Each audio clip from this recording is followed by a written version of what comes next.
রক্তের কোনো সম্পর্ক নেই, তবুও অজানা এক মানুষের মৃত্যুর খবর শুনে হৃদয়টা এমনভাবে ভেঙে পড়েছে। এই ব্যথা কি আগে কখনো অনুভব করেছি? নিজেকেই প্রশ্ন করি। সব সম্পর্ক রক্তে বাঁধা থাকে না। কিছু মানুষ না জেনেই না চিনেই হৃদয়ের সবচেয়ে নরম জায়গায় স্পর্শ করে যায়, আর চলে গেলে রেখে যায় নামহীন এক দীর্ঘ কষ্ট। কেন জানি মনে হচ্ছে এই শোকটা শুধু তার চলে যাওয়ার নয়, এ যেন মানবতার এক নীরব অংশের বিদায়। চেনা ছিল না, কথা হয়নি কখনো, তবু তার অনুপস্থিতি হৃদয়ে গভীর শূন্যতা রেখে গেছে। একটা জিনিস খেয়াল করেছেন?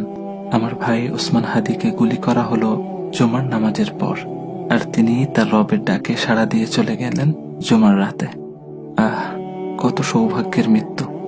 আল্লাহ সুবহানাহু ওয়া তাআলা আমার ভাইকে শহীদ হিসেবে কবুল করুক, জান্নাতের উচ্চ মাকাম দান করুক, শোকাহত পরিবারকে ধৈর্য ধারণ করার তৌফিক দান করুক।